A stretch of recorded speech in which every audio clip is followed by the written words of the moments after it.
नमस्कार दोस्तों, आज हम बात करेंगे धोखे का ग्रह की।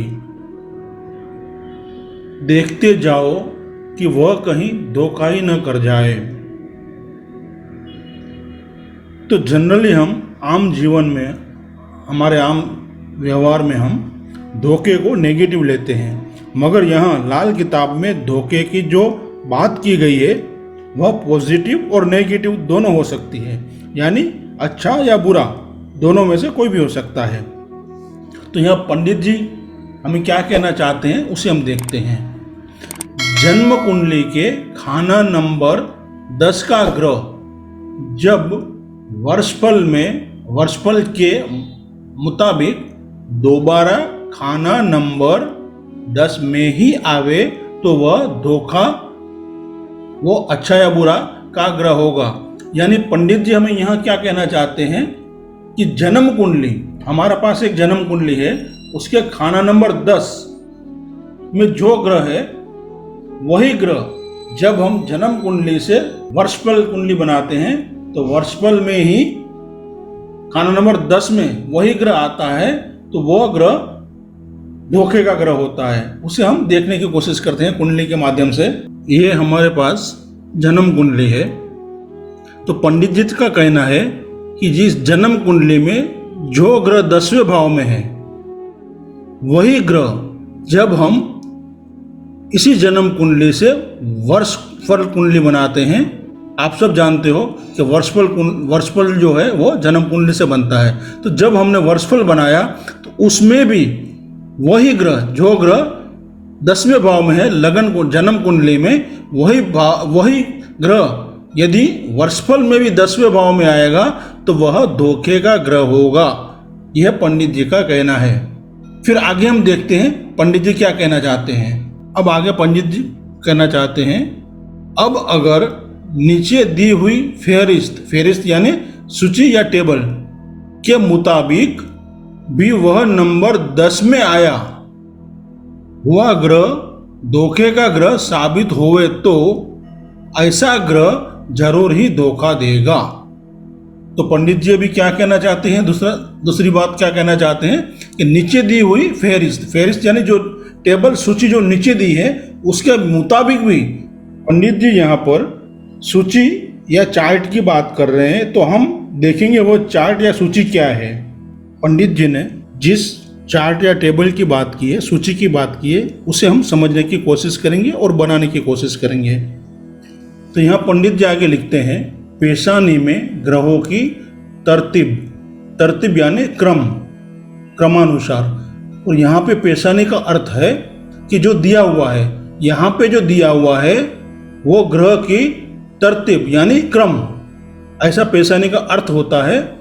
ललाट जो कपाल हमारा होता है उसे कहते हैं हम पेशानी, मगर यहाँ जो अर्थ है कि यहाँ पे जो दिया हुआ है पेशानी का अर्थ यहाँ इस तरह से हम लेंगे कि इस चार्ट में जो दिया हुआ है ग्रहों की तरतीब यानी ग्रहों का क्रम, तरतीब यानी क्रम। तो ये जो क्रम जो है उस चार्ट बनाने के लिए जो पंडित जी ने यह दिया है, सूरज, चंद्र, केतु, मंगल, बुध, शनि, राहु, फिर खाना नंबर 8 के ग्रह, फिर खाना नंबर 9 के ग्रह बृहस्पति, शुक्र और खाना नंबर 12 के ग्रह। तो ये जो नंबर है ये सीक्वेंस इस तरह से ली हुई है। इस नंबर का और कोई महत्व नहीं है, मगर हमें इस तरह से इसको याद रखना है, इसको समझना है। पहला नंबर सूरज का आएगा, दूसरा नंबर चंद्र, तीसरा केतु, चौथा मंगल, पांचवा बुध, छठा शनि, सातवां राहु, फिर 8वां क्रम आएगा 8वें घर के 8वें खाने के जो ग्रह उसका, फिर 9वें खाने का ग्रह, फिर 10 में है बृहस्पति, 11 में शुक्र और खाना नंबर 12 के ग्रह। तो ये जो सीक्वेंस है, ये जो क्रम है, पंडित जी का कहना है ये क्रम अति महत्व के, इसे हमें याद रखना है जो आगे हम चार्ट बनाएंगे उसके लिए। तो आगे पंडित जी क्या कहते हैं, अगर जन्म कुंडली के अनुसार खाना नंबर 8, 9 और 12 हो तो खाना नंबर 8 के लिए मंगल तथा शनि और खाना नंबर 9 और 12 के लिए बृहस्पति लेंगे। तो यह कहने का अर्थ क्या है कि यदि खाना नंबर 8 खाली है, इसे हम फिर से एक बार समझने की कोशिश करते हैं। पंडित जी ने आगे क्या कहा है कि पहला पॉइंट हम समझने की कोशिश करते हैं। हमने देखा कि जन्म कुंडली के खाना नंबर 10 का ग्रह जब वर्षफल में भी खाना नंबर 10 में आ जाए तो वह धोखे का ग्रह होगा। ये पहला पॉइंट हो गया। दूसरा पॉइंट क्या है, हमारे पास जो जन्म कुंडली आई है उसमें हम खाना नंबर 8 के ग्रह की बात कर रहे हैं। यहाँ ये जो हमने बात की, यहाँ ये जो है खाना नंबर 8 की बात कर रहे हैं हम यहाँ।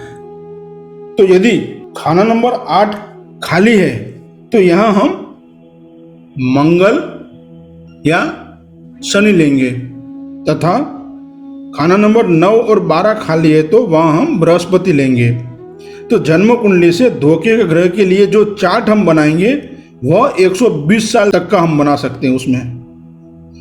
तो आज हमने ये समझा कि जन्म कुंडली में खाना नंबर 10 में जो ग्रह होगा वही ग्रह यदि वर्षफल में भी खाना नंबर 10 में आवे तो वह धोखे का ग्रह होगा।